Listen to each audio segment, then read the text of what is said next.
कहते हो लोग भैया कि ट्रक चढ़ावा दे हो। वाह मस्ताना भैया फोन आई ले तोहरा पे प्रोग्राम लोग काटो तारो तो भैया हो ये भैया लोग का प्यार है जगह भगवान ना बिगड़ी है। हमारे गुरुजी भरत शर्मा जी को नहीं भैया लेकिन भगवान ना बिगड़ी मुदई क्या बिगाड़ी। आज ऐसा लोग फोन करा कि आज किसी हाल में भी लक्ष्मी का प्रोग्राम ना होके चाहिए। मस्ताना जी कितना भी पैसा लग जाए कितना पैसा चाहिए आपको धन है।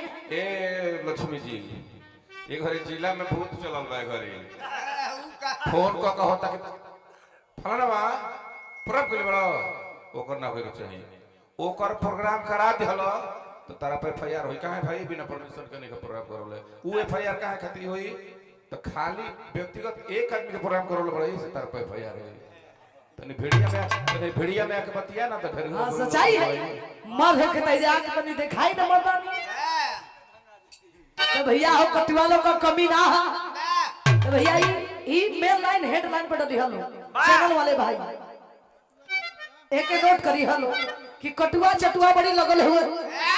आज ही मस्ताना भैया के लोग फोन पर धमकी दे कि आज मस्ताना जी प्रोग्राम नहीं होना चाहिए।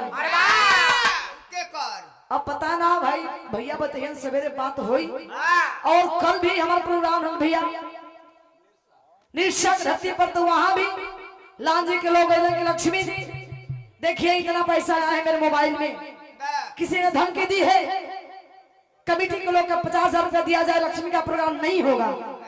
एक बार लोगों का प्यार भैया बूढ़ा दादा लोग आखिर में तैयार हो कि लड़की का प्रोग्राम हो जितना में ताकत होके रोक ले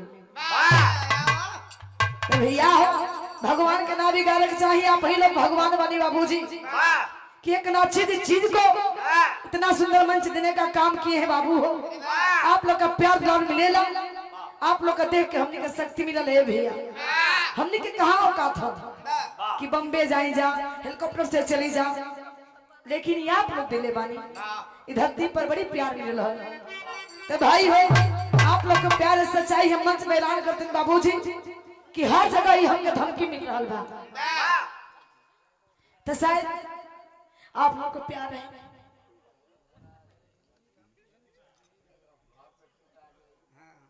वही दिन सुधर जाए।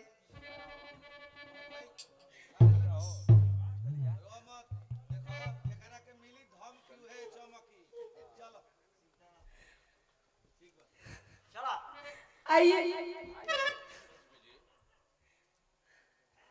आप कलाकार है फिर बोल रहे हैं कि कलाकार की संवेदना कलाकार जान रहा है। मुन्ना मोहित जी रघु बानी देख लें ये कलाकार के दर्द है और ऐलान भी करते हैं कि देखो कि कौन कोई साथ देता हम कोनो नहीं जाना थी बेचारे के का दर्द बा लेकिन के इंसान होई के करा के मैं सु देखा सुना जी जो चुतिए एक कलाकार के द्वारा ही अपनी पहचान बनाते हैं वही कलाकार को अपना निशान बनाते हैं है? जिस कलाकार के लिए इतने लोग जुटे हुए हैं यहाँ पे हंसी मजाक व्यंग सब कुछ हुआ है किसने अंगुली उठाया है? अंगुली कौन उठा सकता है? जिसकी मानसिकता विकृत होती है वही विकृत बातों पर ध्यान देता है। सब सरस्वती की पुत्री हो बालिका तुम अपने सारे दंश झेल करके हंसी मजाक झेल करके इतने लोगों के चेहरे पे खुशी बांटने आई हो कौन तुम्हारा मुकाबला कर सकता है? शक्ति का रूप जिस दिन बेटी ले लेगी उस दिन कल्याण भी करती है और असुर का नाश भी करती है। बेटी तुम निश्चित रहो जनता का प्यार तुम्हारे साथ है कोई तुम्हारा कुछ नहीं बिगाड़ेगा।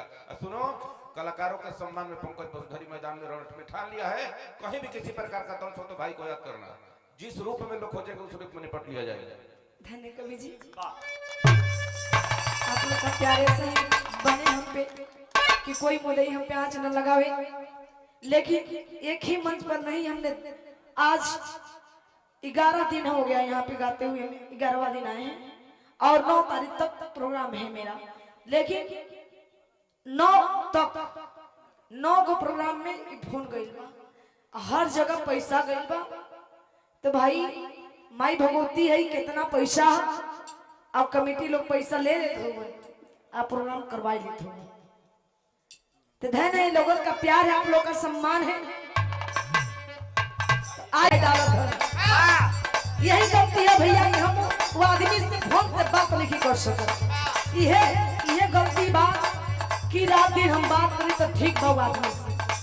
तो भैया कहाँ समय है सरकार के समय, रात भर गौले दिन भर गौले तो कब तरीका सुतब, कब तनी अपने घर परिवार में समय देव। तो भैया हो यही गलती बा कि हम आदमी से सोचा तो आदमी दिन भर बात करे, यही कमी बा।